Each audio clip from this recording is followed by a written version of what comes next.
dia misotro rehefa misotro rano ny olona anankiray dia maninona le rano tonga izy tonga ao anatiny ka ny finoana zany aty amin'ny testamenta vaovao dia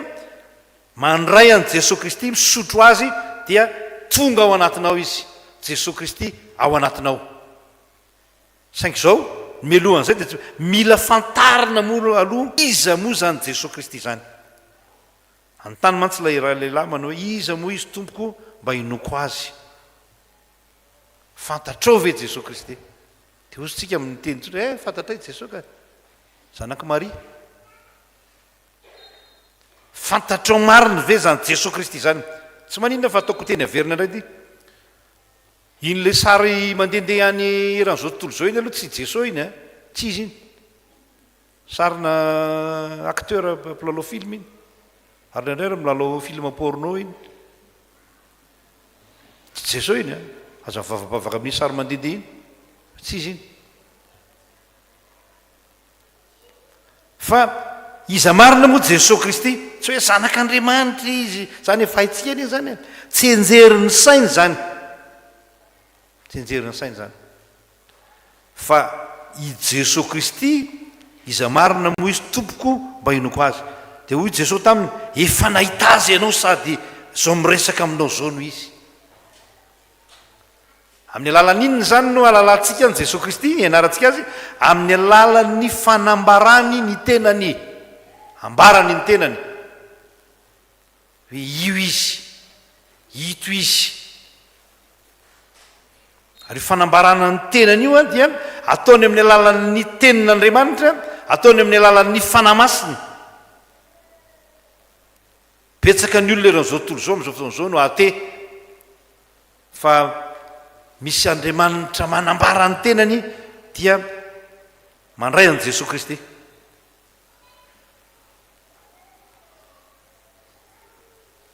tantara kely mba nitantarain'olona tamiko ty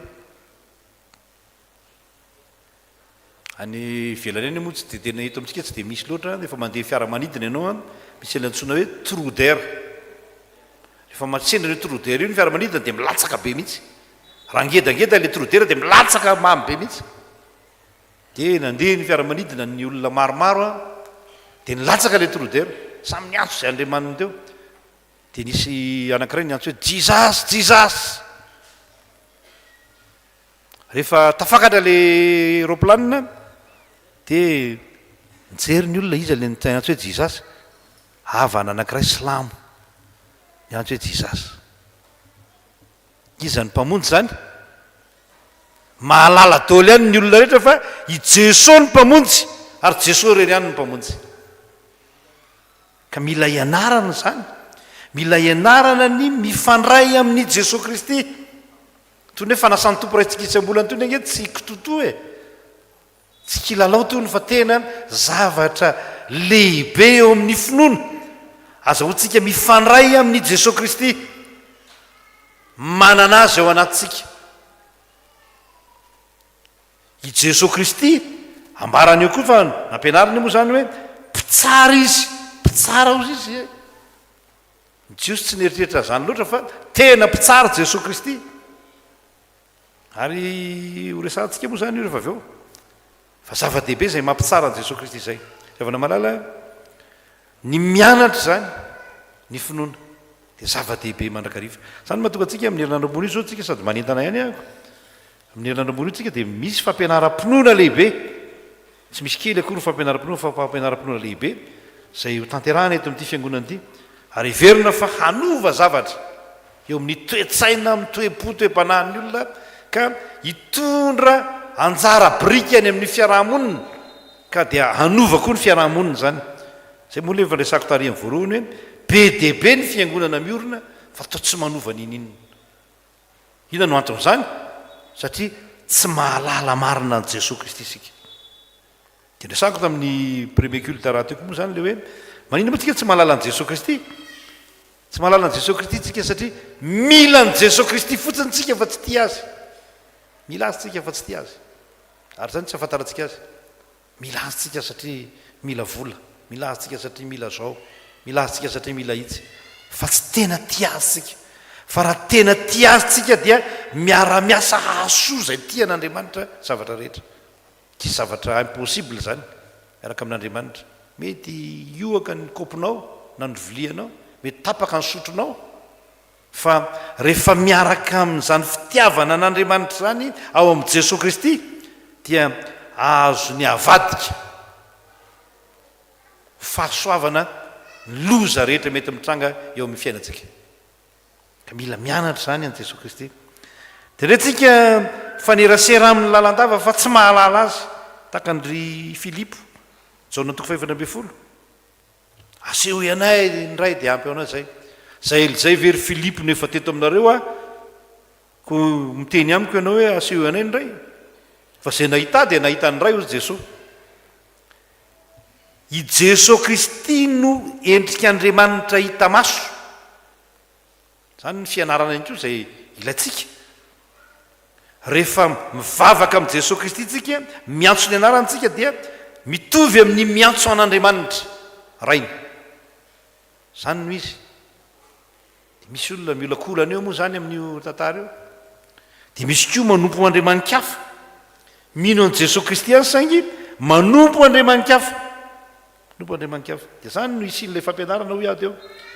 Amin'ny manomboka amin'ny alahady ity zany dia isy fampianarana amin'ny 3:00 dia isy fampianarana manao hoe aiza ny finoanareo. Raha pitso alatsinainy amin'ny 9:00 isy fampianarana hoe iza marina moa ny mpitory ny filazantsara zany. Amin'ny talata amin'ny 9:00 ihany koa filazantsara mamahaolana. Ny eo amin'ny latsinainy dia hoentin'ny lahady hoentina ny Raingonanjanahary Rodolphe mpitandrina.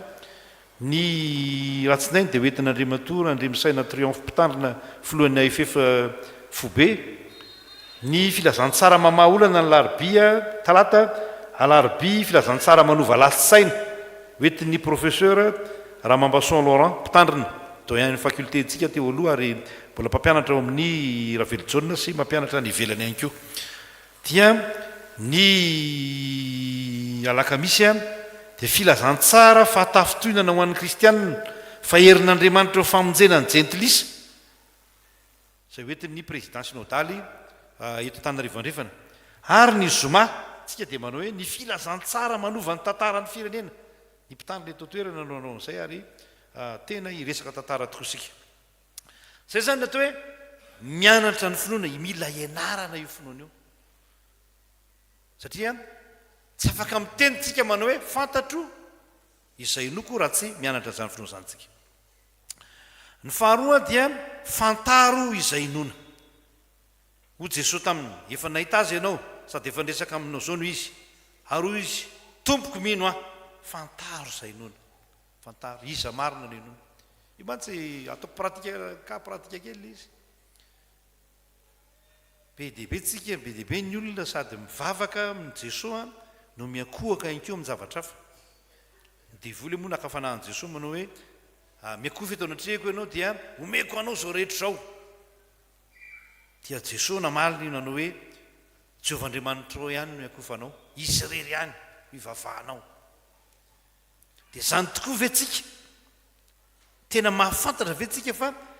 Andriamanitra irery ihany no ivavahana, izy rery ihany no iakofany. Ho resantsika izay rehefa iakofana izay mantsy rehefa avy eo. Fa mila mamantatra tsara tsika izay nona. Fa sao diso adresy, sao diso adresy. Ary be dehibe ny olona diso adresy na dia kristianina azy ohatra zao tao anatin'iny ririnina iny ny volana Aogosta, Jolay, Septambra dia mamadika ny ankamaroan'ny olona any amin'iny faritra atsimo iny manomboka eo vakina karatra dia makantsika mamadika ny olona. Inona moa no ataon'io rehefa mamadika izy? Finosony lamba ny ray aman-dreny dia hamono lamba ny ray aman-dreny dia sisihany vola kely 2 alina na 2 alina amin'ilay lamba. Asanga misy mpivarotra avy any. Katahapitahiana hono. Fa tantaraiko tamin'ny premier culte dia tantaraiko ihany koa manao hoe ray andro ena mangy fianakaviana anankiray. Trano be ny tranony. Io tsy dia tena mbola mivavaka tsara fa namangy aho. Dia misy mpanjaka be ny tany ngeda be eo amin'ilay trano salon ngeda be mihitsy mpazakabe ny tany tena nytany aho hoe ino moa tena asany ity fiarovana io pastera fiarovana io pastera mbola manaiky ho arovana zavatra fa ve zany isika dia zany no zavatra mitranga iainantsika zany sady mivavaka no mivavaka amin'ny hafa amin'ny zavatra hafa ihany koa miankohaka eo amin'ny zavatra hafa mbola resantsika zay aveo fa fantaro zay nona mila fantarina tsara hoe i Jesosy Kristy ary izy rery ihany no mpamonjy Andriamanitra rainy Jesosy Kristy rery ihany no Andriamanitra fanahy masina rery ihany no mpanazava antsika ary dia mila mazava tsara ho an-tsaintsika zany mila mazava tsara ho-potsika zany mba hiainantsika marina ny finoana ireo zany ny teoria ianaro ny finoana fantaro ny finoana fa ny pratika dia tanterao ny finoanao ataontsika iara-maka kely ilay lazainy Jesosy ato ao amin'ny andininy valo amby telopolo fa kitsika zany dia toizantsika eo kany amin'ny fivy amby telopolo amin'ny anaran'i Jesosy aroa izy tompoko mino aho dia nanino izy dia niankohaka teo anatrehany izy io teny hoe miankohaka io tena hevitra ngeda be dikany hoe miankohaka dia mivavaka dikany hoe miankohaka dia hoe manaja dikany hoe miankohaka dia miantehitra tanteraka rehefa miankohaka dia efa zay mantsy ny teneniko hoe mbola iresaka kely le miankohaka sika dia be ny olona miankohaka amin'ny zavatra hafa iny le resaka hoe zay hoe tadoro iny manahirana iny amin'ny malagasy vanaveriny président efitsika mihiny tany Fort-Dauphin fa misy ny olona aza dia ny alika kely lazany hoe adorable alika kely zany adorable zany hoe mafatifaty mafinaritra adorable Jesosy Kristy rery ihany no adorable izy ihany no iankofana izy ihany no ajaina izy ihany no tompony fa raha tena manao zany tsika isy vokatra lehibe eo amin'ny fiainantsika zany isy vokatra eo amin'ny fiainantsika zany ary tsy misy zavatra tsy hain'Andriamanitra hatao raha tena mino sika tena matokitsika tena mivavaka amintsika fa ndraindraitsika mivilivily amin'ny sakely-dalana mivilivily manao lalandririna dia mitsofoka amin'ny elakelatrano rehetra dia zay eno fa misy an'izao mitady an'izao azahoana an'izao dia makany fa raha tena mino an'io Jesosy Kristy io tsika tsy zavatra vao ampianarana zany tsy zavatra vao horatoviny zany fa efa niainan'olona maro atapitrisany teto ambonin'ny tany zany tsy pirofo zany fa zavatra nitranga tokoa fe rehefa mino tokoa an' Jesosy Kristy ianao rehefa mivavaka amin'ny rery ihany ianao fa matoky azy irery ihany ianao satria izy Andriamanitra no assurance no antoka mamaky ny Genesis 3:12 tsika manao hoe rehefa mampanantena ny Abrahama Andriamanitra dia izy hoe dia tonga tamin'ny Abrahama ny tenin'i Jehovah tamin'ny fahitana ka nanao hoe aza matahotra ry Abrahama izaho no ampinga anao sy valim-pity lehibe indrindra ho anao izaho tsy hoe niteniko fotsiny tsy hoe omeko zavatra ianao tsy omeko volamena ianao fa izaho izy mihitsy tsy hoe compagnie d'assurance zany amin'izao tsy reny akory tsy reny fotsiny tsy reny tsika afaka manao assurance tsika ary tsy fady an'izany kristianina ary tokony hanao nefitsika maza moa mahana assurance mahana agence générale tsika fa ilazana mihitsy Andriamanitra mihitsy ary izy rery ihany Andriamanitra mihitsy dia azo ianteherana azo tsika iankinana zany Andriamanitra zany ary io ny finoana io mitovitovy amin'ny safa ihany tsika amin'ny finoana ny safa dia tsy maintsy miankin-drindrina vao mijoro zay fa ny olona mino ny kristianina anankiray tsy maintsy miankina amin'Andriamanitra vao mijoro ary efa miankina amin'io Andriamanitra io izy dia manao zava-mahagaga tsy takatry ny saina eo amin'ny fiainana zany Andriamanitra zany ny fahavalon'ny finoana dia izao ny fiheverina fefamahay zay le resahany eto zay zay koa va mba jamba ozy izy ny fariseo zay koa va mba jamba dia hoy Jesosy taminy raha jamba ianareo dia tsy nanan-keloko zany hoe raha nino ahy ianareo raha tsy netehitra tamin'ny tenanareo ianareo raha tena natoken'Andriamanitra ianareo tsy nanan-keloko ianareo fa hoy ianareo hoe mahiratra zay mahay zay hainay ny finoana io hainay ny fiangonana hainay zao hainay zany manana fiangonana zay manana fianakaviana mivavaka zay tena mpivavaka zay dia tsy afaka anelokareo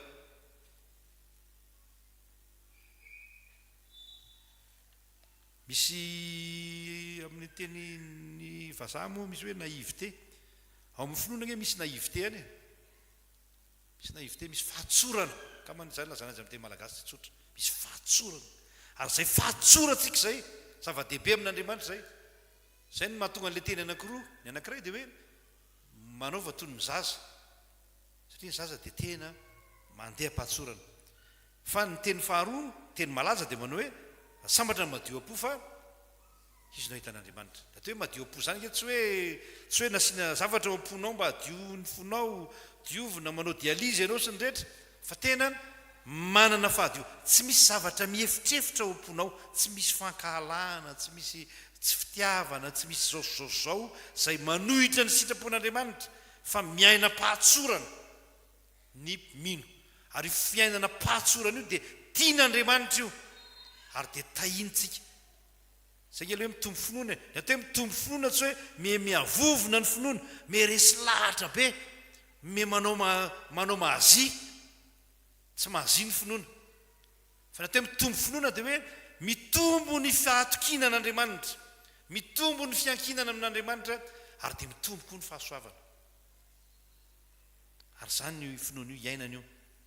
ary tsy hoe ho anao rery ny fahasoavana fa misy fiatraikany koa amin'ny olon-kafo zany rehefa manaiky fa jamba ny olona anankiray zany mantsy ny lojika ny soratra masina dia i Jesosy mampahiratra ny jamba ny fiarahamonina be deabe ny zavatra mitranga amin'ny fiarahamonina isika no ataon'Andriamanitra ampahirato ny jamba ampaladio ny marenina azo atao ara-baky-teny zany betsaka ny efa nitranga tahaka izany betsaka ny olona narenina fa nampaladiana ny marenina misy ny olona jamba nampahiratana ny mason'ny jamba be dehibe zany da teto Madagasikara azy mbola resahako fandrakariva hoe ny tena olana tsy hoe olana moa zany amintsika tsika manaraka tsara ny tenin'i Jesosy manao hoe aza milazalaza man'olona ny fitoriana ny filazantsara tsy publicité hoe navitan'izao zay tary dia misy mody mitondra tena dia mitsangana tapoka tsy mihina zany dia inona marary ianao zany ny filazantsara io fa ny filazantsara dia famonjen'i Jesosy Kristy madiodio misy aza olona nisotran'i Jesosy be dehibe aza miteniteny izy aza milazalaza man'olona satria tsy hoe profo no itoriana ny filazantsara tsy hoe profo ny inony olona nahita ny ranona izy fa sitra ny ranona dia nandeha nakaniko izy zany ny filazantsara ny filazantsara dia finoana tsotro zao ary io finoana tsotro zao io i Abrahama nino dia no hamarinina tamin'izany izy zany no nanamarinina antsika zany no hamonjena antsika zany no hitahina antsika revana malala dia mahireza revana malala fa iaino finoana io iaino ny finoana dia rehefa miaina ny finoana zany dia mila ianarana io ianaro ny soratra masina ianaro ny ten'Andriamanitra fa ianaro koa zany hoe miaraka amin'Andriamanitra zany mila fantarina hoe iza ny inona so diso adresy so minomino foana so zavatra hafa ny inona so ty fiangonana ty hoe tsara tare fiangonanay dia ato zay mahita zavatra tsara koa zay ary dia makano indray zay ny fahatelo dia hoe tanterao zay inonao tena mivavaha ny olona nino fa izay dia tambatra toerana ka dia natsangana ny fiangonana dia zany angeny finoana rehefa mino ny olona dia mitsangana ho fiangonana trano fanahy ary mampalaza n'izany trano fanahy zany dia ny toe-panaharaka an'Andriamanitra sy ny fifankatiavana ho an'Andriamanitra voninahitra amen.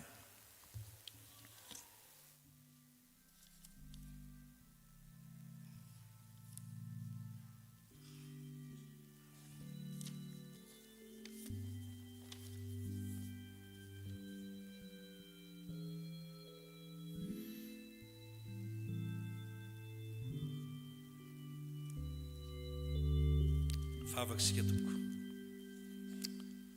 Nreto izay fantatrao fa tsy tanteraka izay ry tompo.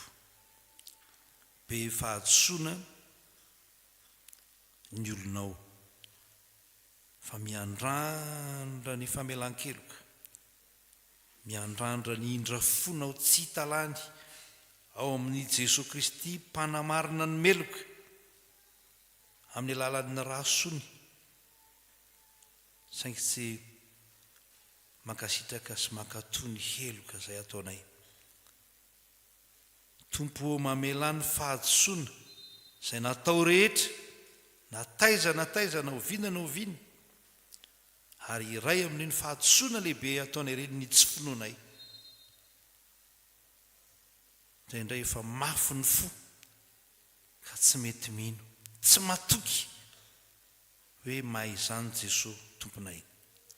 Fa afak'izay tompo ho an'ny mpanomponao rehetra, hitombony ny finoana ao anatinay, hitombonay fahasoavana sy fahasitranana, ary hanamarinana ao anay amin'ny rason'i Kristy, mba ho marina eo anatrehanao izay satria voavela ny elokay. Amin'ny anaran'i Jesosy Kristy tomponay, izay mametraka finoana ao am-ponay,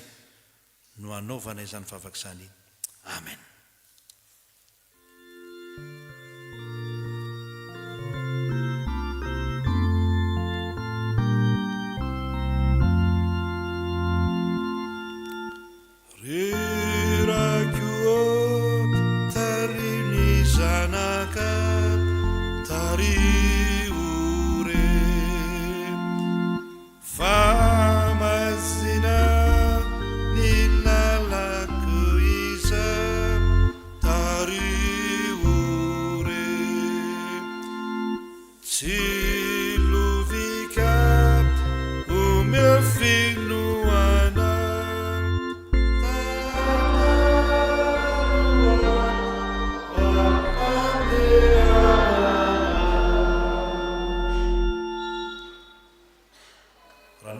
Ianao tamin'ny vavaka fonana dia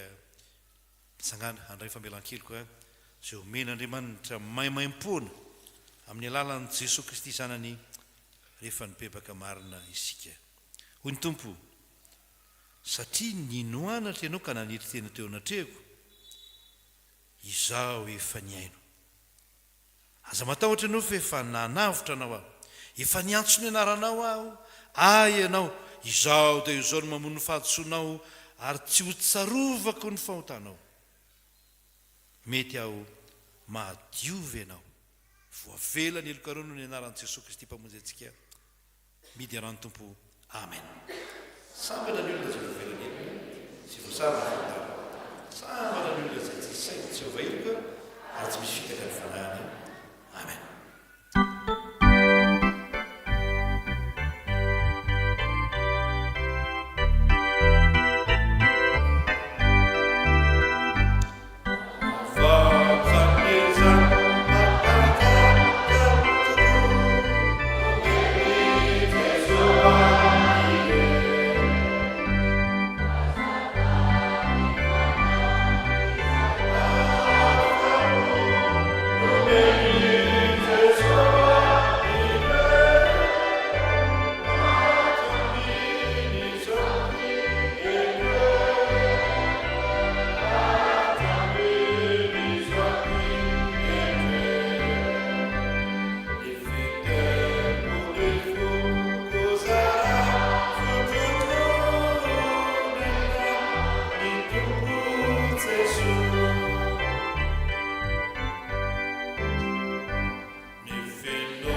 fanambarantsika ny finoana dia andeha sika hanonona ny fanekempinoana apôstôlika manao hoe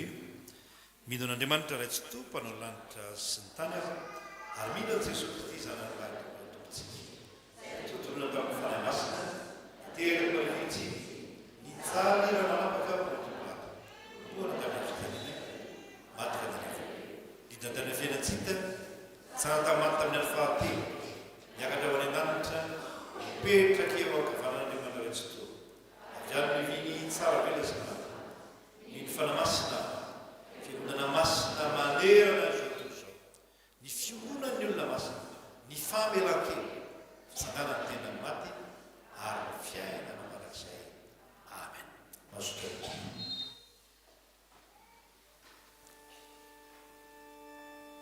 dia andehantsika iravana malala androso avy hatrany eo amin'ny fanolorana ny sakramentany batisa misy zanakatsika zanakam-pirizana fa ny velany a fa mpiangona teto hatramin'izay teto natao mary azy raha teo tonga taratasy tsara ara-dalàna avy any amin'ny fiangonana misy azy satria misy fiangonana malagasy any andafy a dia atao batisa androany ny zanany a andehantsika iombona amin'izany amin'ny alalan'ny hira voalahatra fetrany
reto namatsika reto zay manao vaon'ny fanoloran-tenany sy manolotra ny zanany an'andriamanitra amin'ny alalan'ny sakramentany batisa eno iarany tenin'ny soratra masina zay anorenany fiangonana ny fanatanterahana ity sakramenta ity efa nomena ny fahefana rehetra ny an-danitra sy ety an-tany koa mandehana ianareo dia ataovy mpianatra ny firenena rehetra manao batisa azy ho amin'ny anaran'ny ray sy ny zanaka ary ny fanahy masina sady mampianatra azy hitarina zay rehetra nantiako anareo ary indro izao momba anareo mandrakariva ambara-pahatonga ny fahataperana zao tontolo zao ary oriko ny fanekeko ho amiko so aminao mba amin'ny taranaka mandimby anao hatramin'ny taranaka faramandimby ho fanekena mandrakizay mba ho andriamanitra ao sy ny taranaka ao mandimby anao aho ary tao amin'ny konina am'rananao tamin'ny famorana tsy natao tanana tamin'ny fanesorana ny tenany nofo dia tamin'ny famoran Kristy fa niara-ny levina taminy ianareo tamin'ny batisa zay niarahanareo natsangana tamin'ny ko no ny finoana ny asan'andriamanitra zay nanangana azy tamin'ny maty fa ianareo rehetra dia zanak'andriamanitra amin'ny finoana ny Kristy Jesosy fa na iza ianareo natao batisa ho an'i Kristy dia nitafy an'i Kristy tsy misy tsonona tsiosina grika na andevo na tsy andevo na lana vavy fa iray ihany ianareo rehetra ao amin'ny Kristy Jesosy tompontsika noho izany ry iray aman-dreny miteraka dia misy fanekena ataonareo eto anatrehan'andriamanitra sy ny fiangonana ka teo kambaranareo pabe masany ary ataonareo mazava tsara manolotra zanateo an'andriamanitra raitsika ekenay ny joro na miteny na amin'ny asa fanompoan'andriamanitra matoky mba hahatonga anay ho fianaran'ny zaza amin'ny androm-piainana rehetra ekenay ny anatanterahany fiangonana amin'ny zaza ny fitaizana rehetra araka ny filazantsara tokony atao aminy mba hitombony amin'ny fahalalana izao fahasoavan-dehibe noraisina fa amin'Andriamanitra izao sy anekeny an'i Jesosy ho tompo mba ahazoany hery andavana ny asany satana rehetra. Vonina ny vavaka ho azy sy hampianatra azy vavaka ka hampiditra azy ho mpianatra sekoly alahady. Ekenay ny hampianatra azy ny anton'izao fanaovam-batisa izao ary ezahanay ny taona azy ho mpandray fanasan'ny tompo. Amen. Efa ren'Andriamanitra zany fanekena nataonareo teo zany matoky azy fanampy anareo amin'izao andraiky tamasina ny ekenareo zao izy fa ny heriny dia tanterahana amin'ny fahalemena. Isika fiangonana rehefa malala dia tompona andraiky teo anatrehan'Andriamanitra amin'izay rehetra nataontsika batisika dia mitsangana andray zany andraiky zany sika sady vavaka raha teo. Vavaka sika Andriamanitra raitsotoa tianay dia tianay tokoa ianao ary ny fitiavanao dia meloma mandrakariva ny fitiavanay ianao. Tsaronay zao ny didin'i Jesosy Kristy tomponay sy ny teny fampanantenana nomeny tamin'ny nanorenany ny sakramenta ny batisa. Koa mitalao aminao zay raha io manatrehanay aoka ny fanahinao masina hanome hery ny asa tanterahanay eto ampanaovanay zao batisa zao. Fa rano mamelombelona ny zavaboary ity ary manasa ny lotony nofo mba ho famantarana ny fanadiovana anay ho amin'ny fiainana vaovao amin'ny Kristy anio zao. Ity zaza atao batisa ty anio voaray mandrakizay ao amin'ny fanekenao. Ampitafio ny zanakao izy ampiraiso endrika aminy no ny asan'ny fanahy masinao izay mitarika azy isan'andro ho amin'ny voninahitra mandrakizay. Amin'ny anaran'i Jesosy Kristy mpamonjy anay no anaovanay zany vavaka zany. Amen. Tarin'izy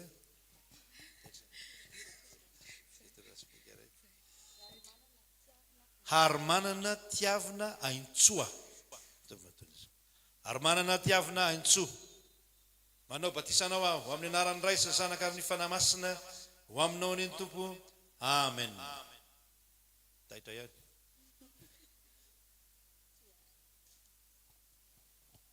Vavakasika faly misaotra anao zay Tompo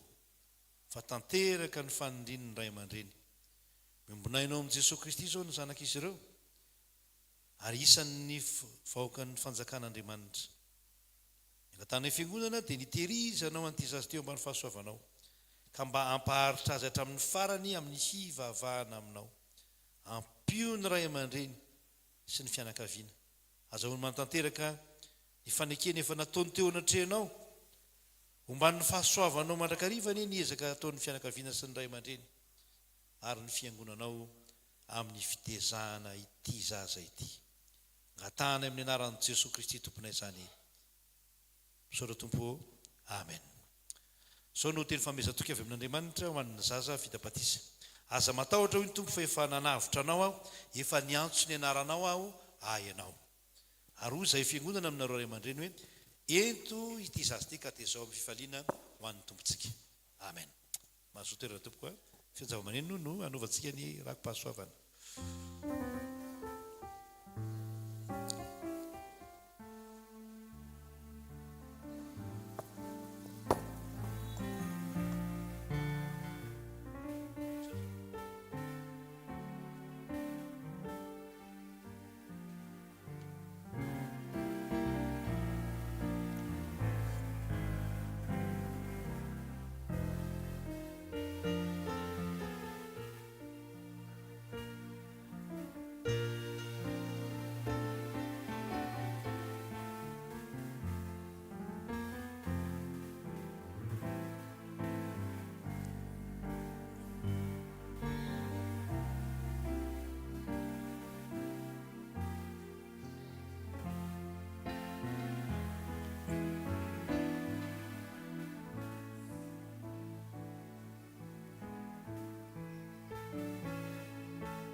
Liturjia larara fahatelo no ampiasaintsika zany dia tonga eo amin'ny vavaka fangatahansika. Raha rotiny fotoana angatahanao zay irin'ny fonao eo anatrehan'Andriamanitra ary amin'ny fahatokiana sy ny finoana zay vao ny anarantsika teo no anaovantsika izany. Ivavaka isika raha eo misaotra anao zay fa nahazo ny teninao, nandray ny fampanantenanao, ary ny tokony nomenao anay dia ianao mihitsy no antoka ao anay. Misaotra Tompo fa tsara antoka izay. Misaotra noho ny amin'ny teninao izay nampianatra anay ny amin'ny finoana, fa raha mino izay dia tsy misy zavatra tsy hitrango eo amin'ny fiainanay akory. Ary na dia tapaka aza ny sotro fihinanana, na dia miohaka aza ny lovia, na dia roahina aza ny ombo ambala, na dia nroana aza ilay jamba taloka na hiratra, dia manao zava-mahagaga eo amin'ny fiainan'ny olona ianao. Ary zavatra mbola tsy hitany maso, tsy mbola reny ny sofina, tsy mbola notsapain'ny tanana no ataonao an'izay matahotra sy tianao.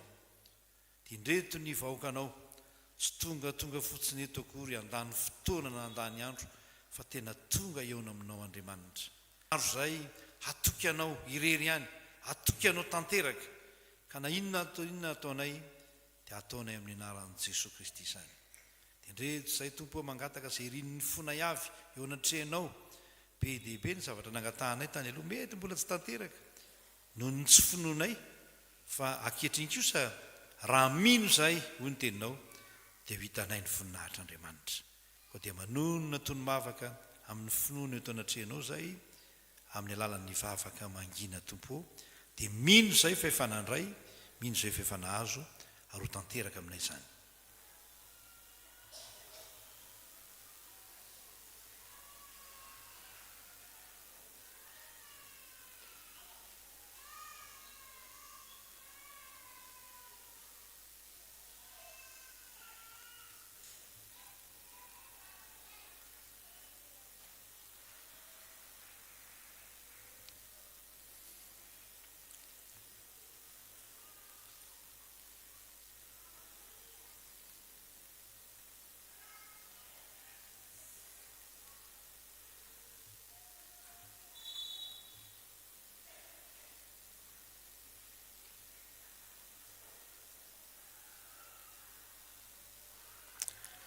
Reny rehetra iny dia agnatahanay amin'ny anaran'i Jesosy Kristy Tomponay.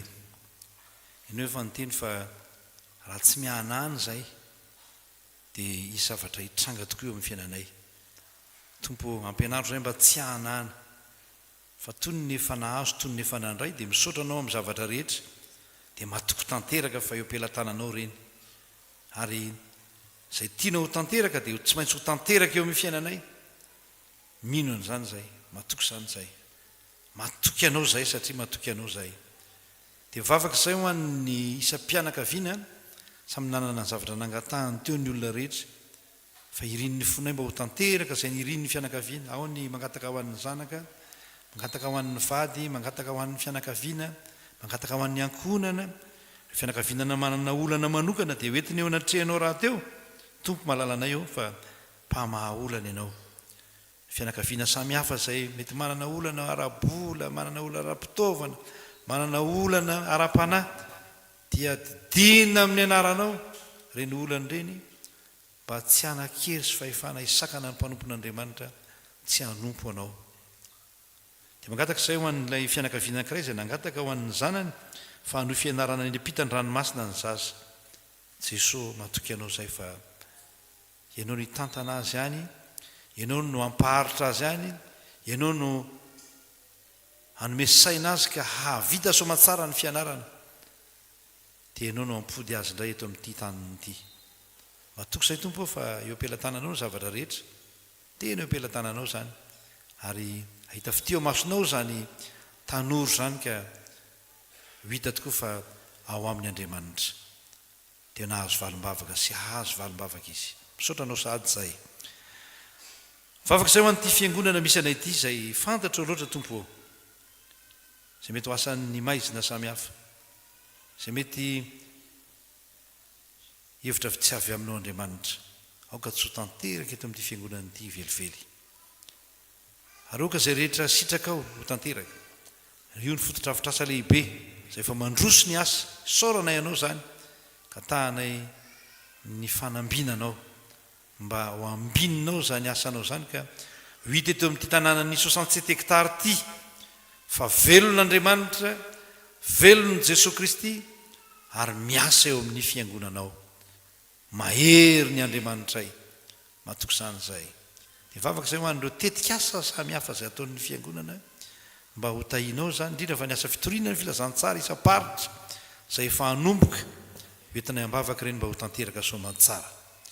Dia tahio koa ty firenenay ity, tompo malalanay eo, jereo ny firenenay,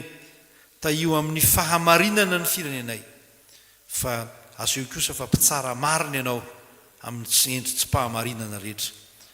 Tompo matoky anao izay fa ny fiangonan'i Jesosy Kristy eto Madagasikara dia fiangonana anankiray vavolombelonao, manana ny fahalemeny, kanefa manana ny heriny dia ianao Jesosy Kristy mpamonjy azy.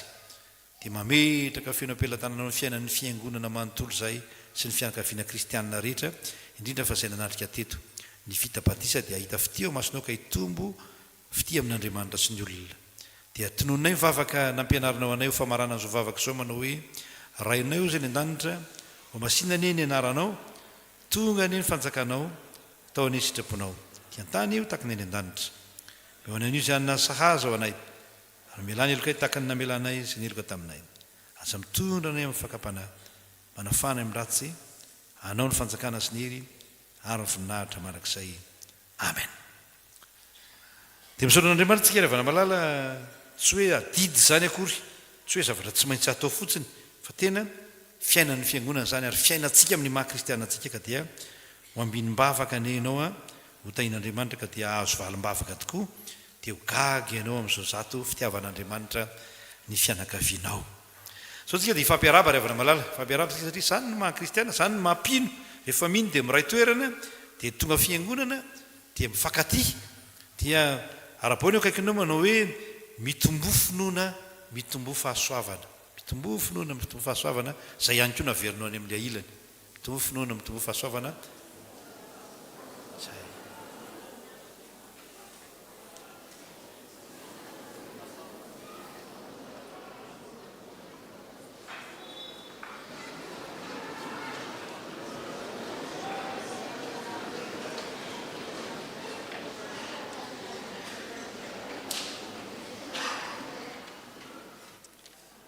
Zay ny fampiarabana fa dia miraro soa antsika rehetra, tahin'Andriamanitra. Araba fakahita soamantsara indray tsika tao anatin'izay andro herinandro vitsivitsy zay, tsy ny aonana izay. Misy ny monina nandeha nitory filazantsara, misy nandeha nakarivotra kely, misy ny sampana sady nakarivotra no nitory, misy ny pastera nanao adidy manandraikitra teto amin'ny FJKM, dia nisy koa fakandrivotra kely tahaka izany. Dia ho tahin'Andriamanitra rehefa malala, tompo aneo mba tsika lalandava. Tonga eo amin'ny fotoana ny raharahan'ny fiangonantsika, ho fitian'ny mpitantsoratra ny fiangonana amintsika izany, dia isy fanentanana fohy koa mikasika ny ray volan'ny fanorenana. Fa averiko fotsiny ny averiko ihany le teo, ny herinandro ny filazantsara manomboka amin'ny 7 ka hatramin'ny 12 septambra, dia tombony lehibe ny hoe mianatra tompo, tao amin'ny fianakaviana, tao amin'ny ankonana, tao amin'ny olon-kafa, satria tena tombono atsika izany hoe manana fampianarana hatao izantsika. Amin'ity arivoty dia Andriamatoa Raingo-Janahary Rodolphe mpitandrina président synodal teo aloha teto amintsika no andahatra ny antsona hoe aiza ny finoanareo, resaka pratika daholo resahandreo fa mba ilana kely ny resaka teoria. Dia ny faharoa amin'ny latsinainy ho avy zao, Andriamatoa Randremisaina Triomphe mpitandrina filohan'ny AFF Fobe FJKM no andahatra ny hoe iza marina no mpitory ny filazantsara, iza marina mpitory filazantsara. Amin'ny talata 7 septambra amin'ny 9:00 dia Andriamatoa ny professeur Ramambason Laurent mpitandrina no andahatra ny hoe filazantsara mamahaolana. Dia amin'ny larobia koa takizay filazantsara manova lasi-tsaina, dia lasi-tsaina zao hoe paradigme amin'ny teny frantsay, manova le paradigme mihitsy io. Professeur Ramambason Laurent mpitandrina izay mpampianatra eny amin'ny toeram-panomana mpitandrina, mpampianatra amin'ny université Velzona ary mpampianatra ihany koa amin'ireo université any ivelany any États-Unis any ity mpampianatra anankiray ity. Ny alakamisy ho avy zao dia ny président synodal tsika tao Antananarivo andrefana no andahatra ny hoe filazantsara fahatafitohinana ho an'ny kristianina fa herin'Andriamanitra ho famonjena ny jentilisa. Tandremo izany Ary ny zoma fa 12 septambra ho avy zao dia ny mpitandrina eto toerana no andahatra ny hoe filazantsara manova ny tantara ny firenena. Filazantsara manova ny tantara ny firenena. Tena hianatra tantara tokoa tsika amin'io ary hitantsika tokoa hoe manova ve zany sao tsy manova tantara ny firenena ny filazantsara. Ireo zany afa dia manasa tsika rehetra ho tonga maro hoeto ny fianakaviana hoeto ny ankonana. Tombony lehibe ny manana fotoana ampianarana sy ianarana tombony zany. Ary amin'ity indray mitoraka dia efa nanafatrafatra andreo le mpampianatra ena sady ireo moa mpampianatra efa fantatro tsara daholo ihany olona tena mpanao pratika fa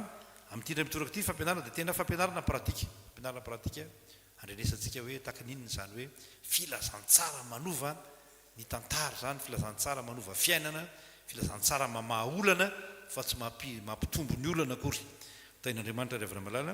dia tongava soa fa raisina mpifaliantsika rehetra tsy misy vidim-pidirana akory reny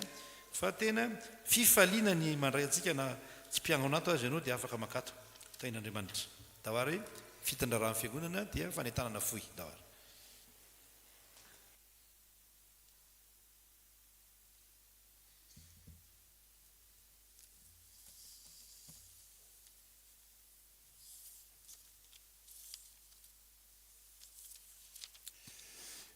Aterina ny fiarabana ho antsika rehetra menaka vavonona amin'izao alahady voalohan'ny volana septambra izao sorana Andriamanitra indray isika ny amin'ny nanomezany zany tompon'andro io zany ary loha hevitra vaovao indray moa zany no mpanjinintsika manerana ny sahany efitsika ny amin'ity volana septambra ity ny amin'ny hoe velon'ny finoana ny mpino dia arak'izay efa ny fampiarabana teo moa ny amin'ny mitombo finoana mitombo fahasoavana dia hitombo finoana tokoa ny isika ary na mpianatra aza dia nangataka tamin'izany tamin'ny tompo hoe tompo ampitomboy ny finoanay. Lahady fandraisana moa an'io dia isy ny fandraisana fanasan'ny tompo manasa ny mpandray fanasan'ny tompo rehetra mba hiatrika ny latabatra masina zany rehefa avy eo mba hiombona latabatra amin'ny tompo. Avy amin'ny université FJKM Ravelonjona na ny ONIFRA misokatra ny sampam-pianarana izay ao anatin'ny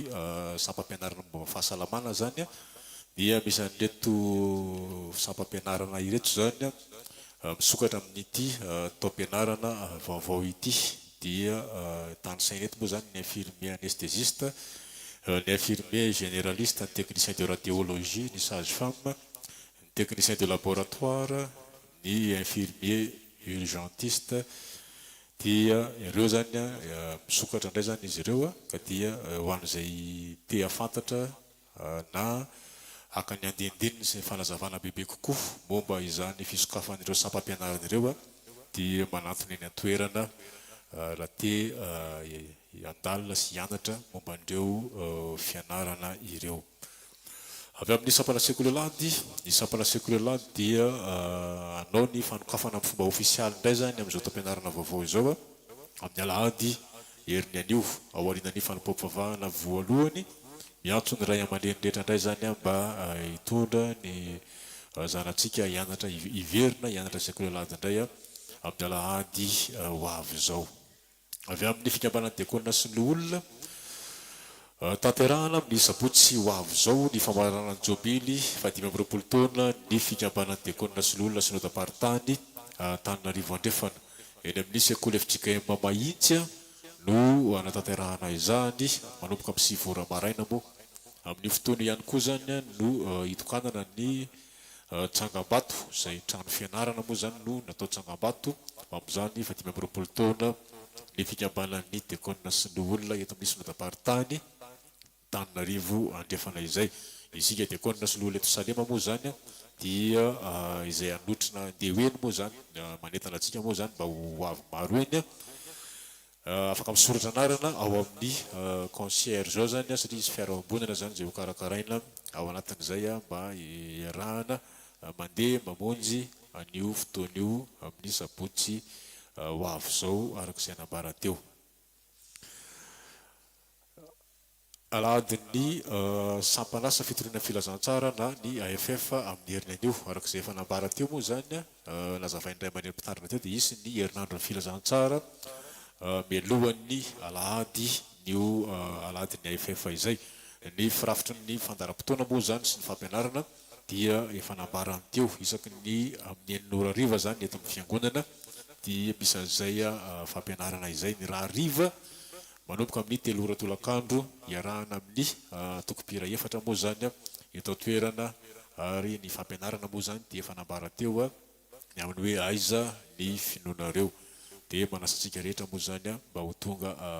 raha riva indray zany anovo fampianarana fa ny amin'ny herin'ny anio zany arak'izay nambarako teo dia ny famaranana izay alahady ny AFF izay zany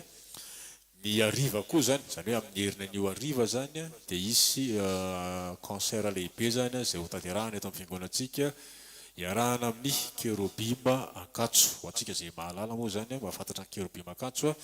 dia fantatsika tsara zany hoe fitoriana filazantsara kira izay ataondreo mpianatra na Kérobima ao Ankatso reo izay ny misy an'ity valopy ity zany izay ho zaraina amintsika tsy ho zaraina moa zany fa raisitsika eny ambaravarana eny efa izay ny fitezanantsika tsy vidy mpidirana akory ty fa izay metsika izay mifanafahafozana izay ho fanohanana ny asa fitoriana filazantsara izay tanterahan'ny fiangonana moa zany rehefa mirava zany teny ambaravarana eny misy an'ity valopy ity zany zaraina raisitsika eny amin'ny dekona moa zany ho amin'izany concert lehibe amin'ny herin'ny anio izay misy disotsipelina kely le fanoratra amin'ity valopy ity fa dia izay moa zany le izy misy fahadisoana kely dia mba tsy ho raisinareo hoe inona akory le fahadisoana fa dia zay zany mba misy diso le izy dia le valopy jerena fa tsy le diso akory dia amin'ny herin'ny anio zany ariva zany miaraka amin'ny Kérobima Ankatso avy amin'ny SK4FK zany mitohy manomboka androany ariva indray zany ny fiofanana sy ny fianarana ao amin'ny SK4FK tahaka ny fampianarana ny teny anglisy sy ny fianarana ny tantaran-tsehatra moa zany na ny teatra dia miantso antsika rehetra indray zany na zay mbola te hiditra hianatra sy hiofana ao amin'ireo zavatra nampianarina ireo zany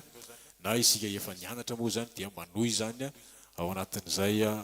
fianarana izay raha ariva amin'ny roa sasany zany dia atsoina avokoa indray zany ho tonga ny mpiofana sy ny mpianatra rehetrarehetra zany avy amin'ny fikambanana mpampianatra sy ny mpanabe mba mitaky fiara-miasa amintsika ray aman-dreny zany izay manana boky izay nampianarantsika ny zanantsika zany ka tsy ilaina tsony zany hoe tsy ampiasaina tsony zany tahaka an'ireo ny lovako ny taraina ny tany izay boky fianarana samy hafa zany ka tsy ilaina tsony dia tsy ampiasaintsika tsony zany dia mba omena ty amin'ny fiangonana moa zany omena ny fikambanana mpampianatra sy ny mpanabe dia ny fikambanana mpampianatra sy ny mpanabe indray no mizara azy ho an'ireo ray aman-dreny izay atao hoe mampiana-janaka nefa tsy manana fahefana mba hividy an'ireny boky ireny zany hoe fifanampiana zany le izy ao amintsika samy ato anatin'ny fiangonana ihany dia izay zany hoe sady mba mitaky fiara-miasa amintsika ray aman-dreny zany kanefa mitaky fanampiana ihany koa zany no ny tena marina ao anatin'izay satria dia anampitsika an'ireo ray aman-dreny izay manan-janaka mianatra kanefa tsy manana fahefa-mividy noho ny fahasahiranana samy hafa ao amin'ireny boky izay entina mianatra ireny izay zany fa dia mba aterina ty amin'ny fiangonana zany ho anareo ray aman-dreny izay nambarako teo rakim-pisaorana sy voady noho ny fahavitan'ny batisa teo zany dia manolotra rakim-pisaorana 300 000 ariary 150 000 ariary ho an'ny fiangonana ho an'ny fanorenana 75 000 ariary ho an'ray aman-dreny mpitandrina 25 000 ariary avy ho an'ny sekolelady ny vorona fototra laika ary ny vokovoko manga ko atolotra ho an'i Jehova kosa izy eny amin'ny andro rehetra iainana dia voatolotra ho an'i Jehova izy dia mivavaka tamin'i Jehova izy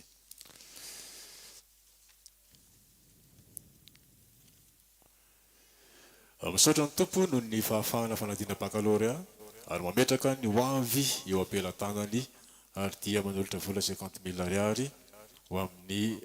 fanorenana Parim-panalemanitra anankiray izay andeha no fianarana ny ampitan-dranomasina ary dia manolotra vola 10 000 ariary ho an'ny fiangonana. Ny amaranako azy dia filazana fanamasinam-panambadiana. Latory aho nefa natsiaro ihany no foko indray ny feno malalako izay mandondona ka manao hoe voay aho ry havako ampakariko any matosy raha matoisany raha tafika andria malaza manga Richard Andrianarivo soa Hermanitra Alice Andrianatenaina Mamsoa Marie Christian Ratsimbazafy Cheris Lila dia falomanasanareo hanatrika ny fanamasinana ny fanampatiany zanany raha tafika antsa mandimby sy Andrianjafy sy eno Tsiresy ho tanterahany eto amin'ny fiangonantsika zany ny sabotsy fa 7 ny volana septambra ho avy zao amin'ny 10 ora latsaka fefany ho an'Andriamanitra irery ny voninahitra arak'izay fanambarateo dia izy fanentanana zay ho ataon'ny komitin'ny fanorenana miroso ho amin'izany isika.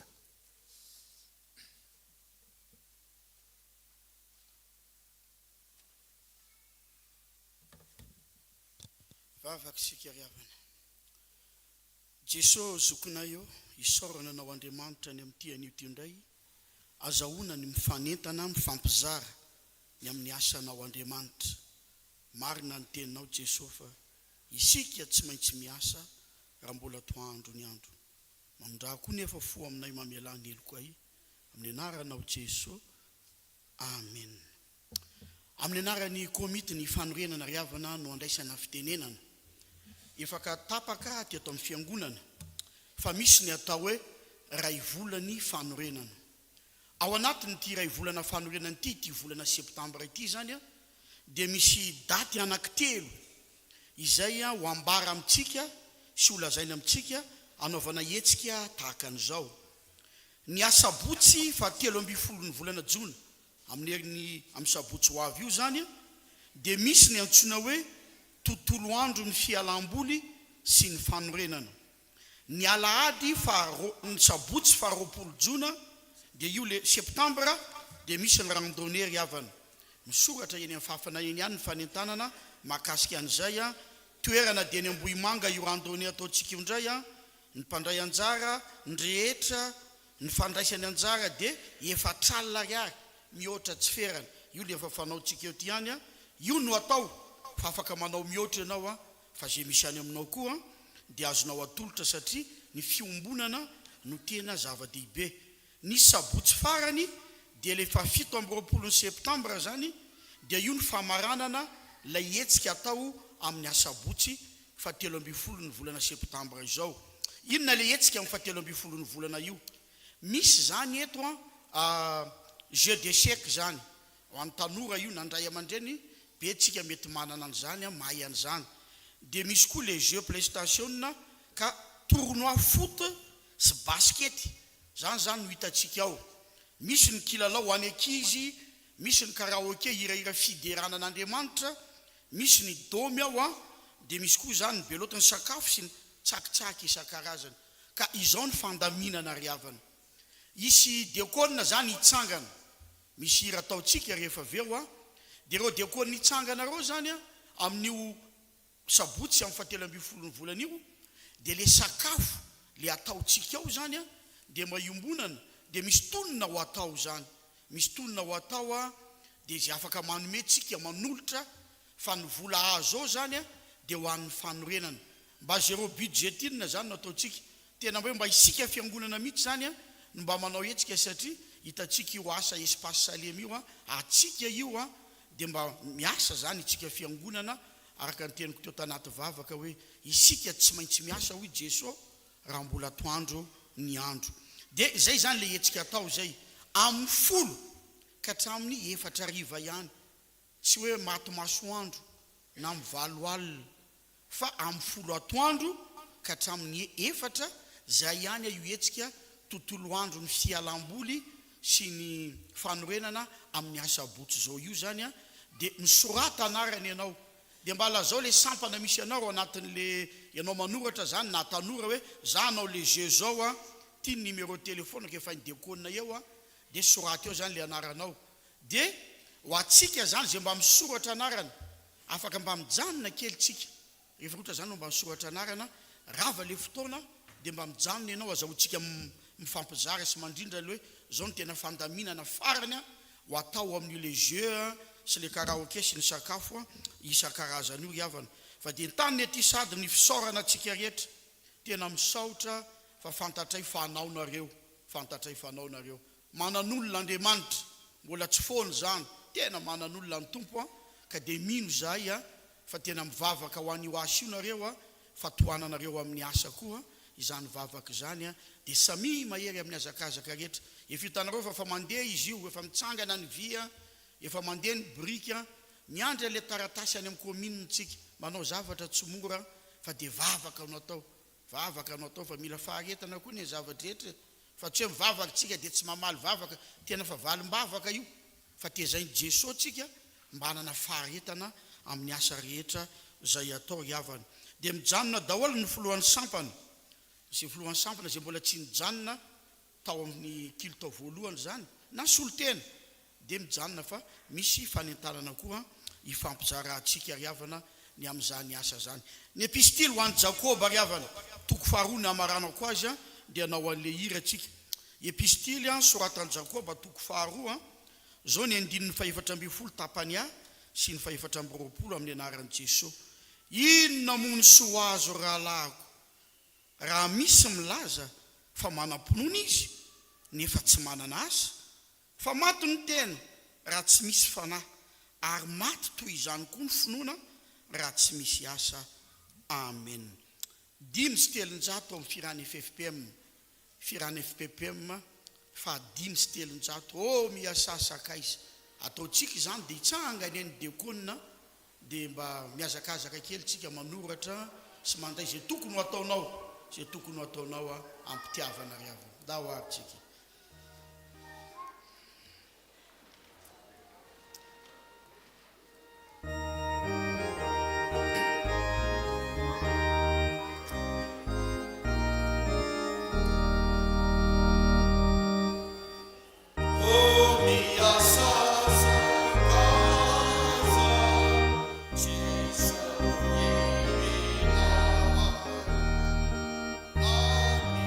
Mafia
andriamanitra rereny voninahitra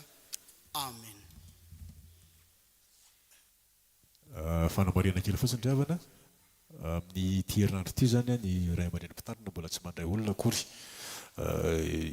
Tsisy hoafenina amintsika moa zany satria ray aman-drenitsika io fa nateo aza hoe ny fotoana nanaovana fialan-tsasatra teo dia tena tao anatin'ny tsy fahasalamana tanteraka izy tany dia misaotra an'Andriamanitra moa zany fa miverina tsikelikely zany fahasalamana izany dia izay no antony hoe mbola amin'ny herinandro iny izy tena somary mbola miala sasatra kely aloha dia mbola tsy misy fandraisana olona zany amin'ny alarobia misaotra tompoko. Dia morosorantsika rehefa malala mankeo amin'ny fanoloran-tena masina ho an'Andriamanitra toy ny fanaontsika moa dia rakitra ny alitara no atao rehefa alady fandraisana tahaka izao. Dia mavitsivitsika ao anatin'izany tsy mitarazoka fa tena maneho ny fanoloran-tena masina tokoa.